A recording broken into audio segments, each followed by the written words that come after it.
Every Air Force has its legends. The plane's history never stops celebrating. But behind those legends sits a graveyard of machines so strange, so bold, most people have never even heard their names. If you're into forgotten aviation history like this, hit subscribe now, because we dig up stories nobody else covers. Today, we're pulling 10 of the rarest, weirdest, most audacious aircraft America ever built. Let's get into it. Number 1. McDonnell XF-55 Goblin. Picture this, a fighter jet with no landing gear, no runway, and barely enough room inside for a pilot to breathe. That was the XF-85 Goblin, built in 1948 for one of the strangest missions in Air Force history, a parasite fighter designed to live inside the belly of a B-36 bomber. The idea sounded brilliant on paper. Bombers flying deep into Soviet territory had no fighter escort capable of matching their range. So McDonnell's engineers asked a wild question. What if the bomber carried its own fighter, tucked inside a bomb bay, ready to drop out, fight off enemy interceptors, and then hook itself back onto a trapeze to be reeled back in midair? The Goblin was barely 15 feet long, egg-shaped, with stubby folding wings and no tail wheel because it simply had none. It launched by literally falling out of the bomber. Test pilot Edwin Schock described the first drop as being thrown off a cliff in a barrel. The turbulence off the mothership tossed the little jet around violently, making the hook back on recovery nearly impossible. On one attempt, Schock smashed into the trapeze so hard his helmet cracked against the canopy, knocking him half unconscious, and he barely managed an emergency landing on skids built into the fuselage. After several near disasters, the Air Force quietly killed the program in 1949. Only 2 Goblins were ever built. One survives today at the National Museum of the U.S. Air Force, a strange little reminder of how far the Cold War pushed engineers to solve problems that, honestly, probably shouldn't have been solved this way in the first place. Number 2.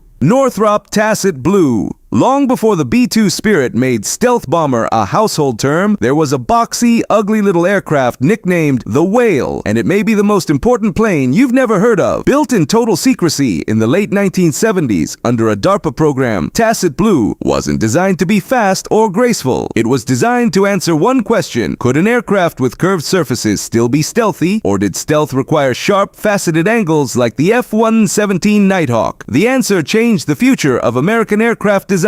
Northrop's engineers discovered that curved continuous surfaces could scatter radar just as effectively as flat panels, while also giving the aircraft far better aerodynamics. Tacit Blue flew nearly 250 test flights out of the secret Area 51 test range, all while the government denied the program even existed. It was slow, underpowered, and famously difficult to fly. Test pilots joked it looked like it shouldn't be able to fly at all, but the data it generated directly shaped the design of the B-2 stealth bomber, one of the most expensive and advanced aircraft ever built. The Tacit Blue program stayed classified for over a decade after the plane stopped flying. Today, the sole prototype sits in the Air Force Museum in Ohio, still looking like nothing else in aviation history. Number 3. Republic XF-84H Thunder Screech. If there's one plane on this list that locals genuinely feared, it's this one. The XF-84H wasn't just loud, it was one of the loudest aircraft ever built, and the sound alone was enough to make ground crews physically sick. The idea was to combine a turboprop engine with supersonic speed, using a massive propeller that spun fast enough to create a constant sonic boom off its blade tips. On paper, the concept promised jet-like performance with propeller efficiency. In reality, it created a nightmare. Ground crews at Edwards Air Force Base reported headaches, nausea, and even seizures from standing near the aircraft during engine runs. The propeller tips moving faster than the speed of sound generated a shockwave that could be felt from over a mile away. Locals in nearby Palmdale reportedly complained about the sound-rattling windows. Pilots hated flying it even more. It suffered from severe vibration issues so violent that one test pilot required medical attention after a flight, and another reportedly refused to fly it again, calling it too dangerous and unpredictable to control. It never came close to reaching its promised speed, topping out well below expectations, and the vibration problems were never fully solved. Only 2 were built, and testing was canceled after just a dozen or so flights. The nickname Thunder Screech wasn't a joke. Pilots and ground crews earned that name the hard way. Number 4.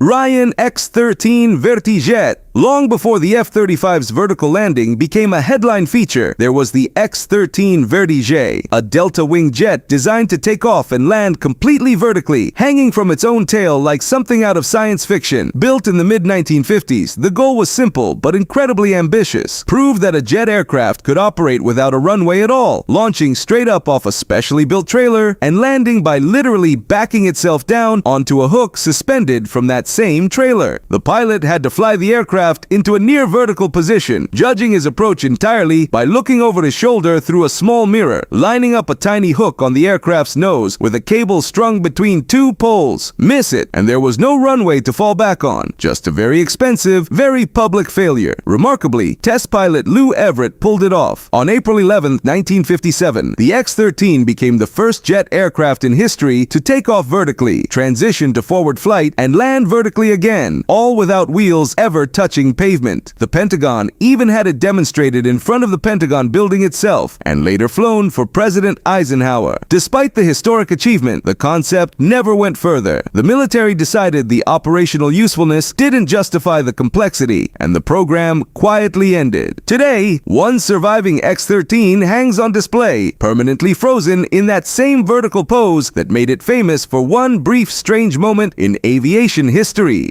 Number 5. Northrop YB-49. Jack Northrop spent his entire career chasing one obsession, a flying wing, an aircraft with no fuselage and no tail, just a single soaring wing shape. The YB-49 was his closest brush with making that dream a reality, and its story is one of the most controversial in Air Force history. Powered by 8 jet engines buried into a massive 172-foot wingspan, the YB-49 looked decades ahead of its time because it basically was. It was whisper quiet compared to other bombers of the era, remarkably stable, and offered incredible range for a design with almost no drag-producing surfaces. Pilots who flew it described the experience as eerily smooth compared to conventional bombers, but it had serious problems too. Without a tail, the aircraft struggled with stability as a bombing platform, making it difficult to hold a precise course for accurate bombing runs, a serious flaw for its intended Cold War role. Then tragedy struck. In June 1948, a YB-49 broke apart in flight during testing, killing all 5 crew members, including celebrated test pilot Major Daniel Forbes, whose name now graces Forbes Air Force Base in Kansas. The program was canceled in 1950, officially due to performance and structural concerns, but conspiracy theories have followed it ever since. Some claim Northrop lost the contract due to politics, not physics, after refusing to merge with a competing company. Whatever the real reason, the flying wing dream Jack Northrop chased his whole life wouldn't fully arrive until decades later in the shape of the B-2 stealth bomber. Number 6. Curtiss-Wright XP-55 Ascender.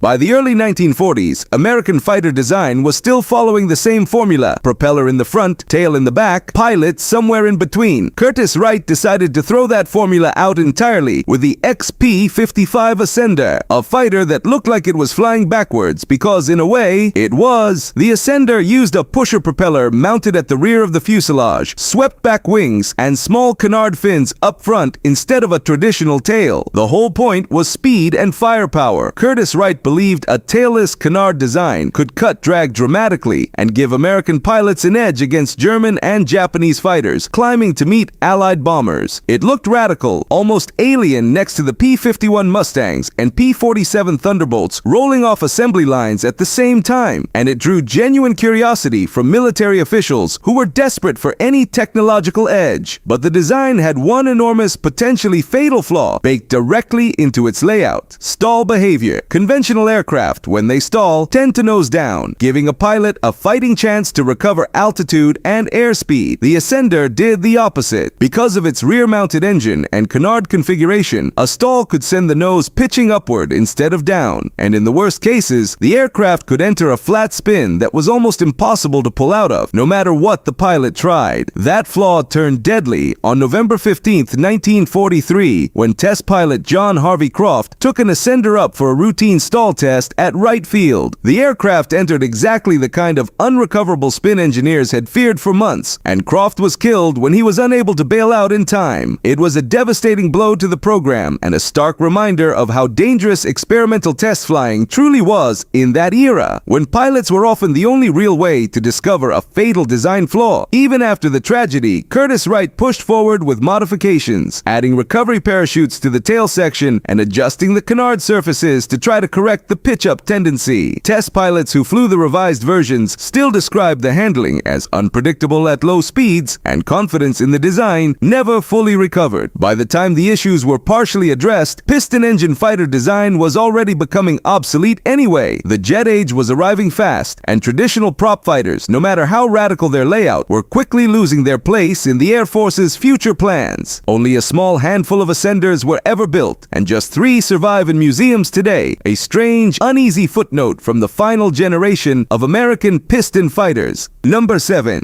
North American X-15. If any aircraft on this list deserves to be called a legend hiding in plain sight, it's the X-15, because despite being one of the most important aircraft in American aviation history, most people outside serious aviation circles have simply never heard the name. Built jointly by NASA and the Air Force starting in the late 1950s, the X-15 wasn't just a fast plane. It was, and still is, the fastest crewed aircraft ever flown, reaching speeds beyond Mach 6, over 4,500 miles per hour, and soaring so high that some of its flights technically crossed the recognized edge of space, earning several of its pilots official astronaut wings years before NASA's space shuttle program ever existed. Launched from beneath the wing of a modified B-52 bomber at roughly 45,000 feet, the X-15 would drop away, ignite its powerful rocket engine, and blast toward the upper atmosphere in a matter of seconds, generating heat so extreme on re-entry into thicker air that its outer skin was built from a special nickel alloy called Inconel X, one of the only materials of the era capable of surviving the friction without warping or melting. Flying it was as close to being an astronaut as any pilot could get without actually reaching orbit. Pilots described the view above 300,000 feet as genuinely seeing the curvature of the Earth against a pitch-black sky, decades before that kind of view became associated with modern space tourism. Legendary test pilots like Scott Crossfield, who flew the very first powered flight, Joe Engle, who later commanded space shuttle missions, and a young Neil Armstrong all flew the X-15 during its research program, gathering data that directly informed the design of the space shuttle years later. The program wasn't without tragedy. Pilot Michael Adams was killed in November 1967 when his X-15 entered a violent hypersonic spin during re-entry and broke apart under aerodynamic stress, a sobering reminder of just how unforgiving those speeds truly were, even for the most experienced test pilots in the country. Despite the danger, the X-15 program flew nearly 200 missions between 1959 and 1968, generating more high-speed flight data than almost any single program before or since, data that engineers were still referencing decades later. To this day, no crewed air-launched aircraft has ever matched its official speed record, a mark that has now stood for well over half a century. Number 8. Boeing X-32. Not every aircraft on this list is decades old. Some are recent enough that you might actually remember hearing about it, just not by name. The Boeing X-32 was America's answer to one of the most important military contracts in modern history, the Joint Strike Fighter program, a competition that would ultimately decide the future of American air power for the next several decades. Boeing's design was bold and honestly a little strange looking. It featured a massive gaping chin intake that earned it the unfortunate nickname Monica after a certain scandal dominating headlines around the same time the aircraft was publicly unveiled in 2000. Unlike its rival, the X-32 used a direct lift system for vertical takeoff, relying on the main engine's thrust being redirected downward through vectoring nozzles rather than a separate dedicated lift fan, a simpler but heavier mechanical approach. The competition between Boeing's X-32 and Lockheed Martin's X-35 was one of the fiercest in modern defense history, with tens of billions of dollars and the future shape shape of American fighter production riding on the outcome. Both aircraft completed extensive flight testing, including vertical landings, supersonic dashes, and carrier-style short takeoffs meant to prove they could operate from Navy and Marine Corps ships. In the end, the Pentagon selected Lockheed Martin's X-35 in October 2001, which evolved into what we know today as the F-35 Lightning II, now flown by the U.S. military and dozens of allied nations around the world. Boeing's X-32 disappeared almost overnight from public memory, despite representing one of the most expensive and technologically ambitious fighter prototypes ever built by an American company. Engineers who worked on the program have since noted that some of the X-32's structural and systems innovations quietly influenced later Boeing military projects, even though the aircraft itself never entered production. Today, the two surviving X-32 prototypes sit quietly in museum collections, strange reminders of what could have become the backbone of American air power had history gone just slightly differently. Number 9.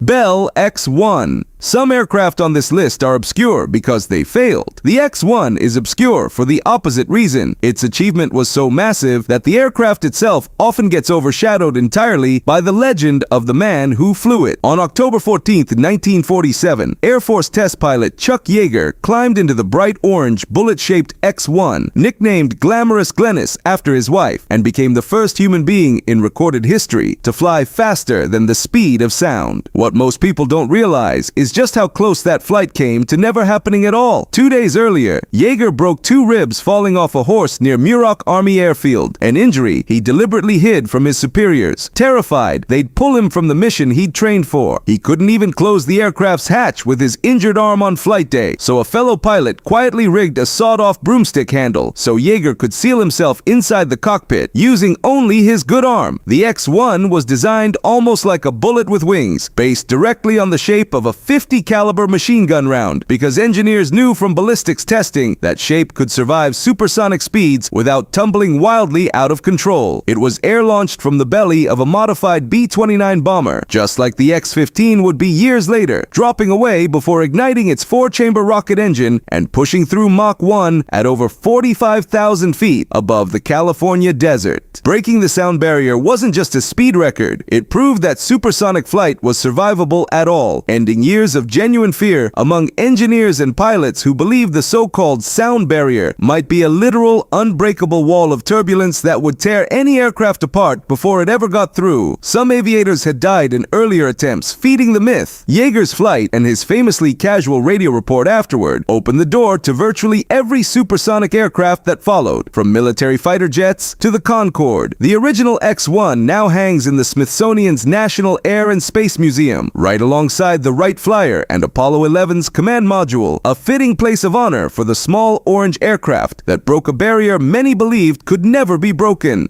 Number 10. Vought V-173 Flying Pancake. We're ending this list with easily the strangest looking aircraft the US Navy ever seriously tested. A plane so oddly shaped that when it flew over nearby towns during testing, local residents reportedly called authorities, convinced they'd spotted a flying saucer years before that term even entered popular culture. Even fellow pilots at the airfield used to joke that it looked more like a prop from a science fiction film than an actual functioning aircraft. The V-173 was almost perfectly circular, built to test a radical concept. Could an aircraft shaped like a disc rather than a traditional narrow fuselage take off and land in incredibly short distances while still flying safely and controllably at very low speeds? The Navy was specifically interested in a fighter that could operate off smaller escort carriers without needing long runways or steam catapults, which were still being refined and weren't yet reliable across the fleet. A disc-shaped aircraft that could practically leap into the air seemed like the perfect solution for cramped carrier decks. Its circular wing design generated enormous lift at low speeds, so much so that pilots discovered the aircraft could nearly hover in place when flying directly into a stiff headwind, sometimes appearing to barely move forward at all despite the engines running at full power. It could take off in distances dramatically shorter than almost any fixed-wing aircraft of its era, sometimes needing only a few dozen feet of runway under the right wind conditions, a number that seemed almost impossible for a Navy testing conventional fighters at the same time. Famed aviators aviator and Vought consultant Charles Lindbergh himself flew the V-173 during testing and reportedly praised its low-speed handling characteristics, calling the experience unlike anything else he'd flown, even after a rough landing during one of his test flights that damaged the landing gear and briefly worried the ground crew watching from the sidelines. Despite genuinely promising performance in several areas, the flying pancake never made it past the prototype stage. The Navy ultimately shifted its priorities toward more effective carrier launch systems, and soon after, embraced jet propulsion entirely, making the V-173's slow-speed, short runway advantages far less relevant to a fleet moving toward faster, jet-powered fighters that didn't need to solve the takeoff problem the same way. The program was quietly shelved, its data archived, and its strange circular shape faded into obscurity outside of aviation history circles. Only one V-173 survives today, beautifully restored and on public display at Dallas Love Field, still looking exactly as strange today as it did the first time it terrified small-town residents back in the 1940s. A permanent reminder of just how far Navy engineers were willing to go, chasing an idea that ultimately never found its place in the fleet.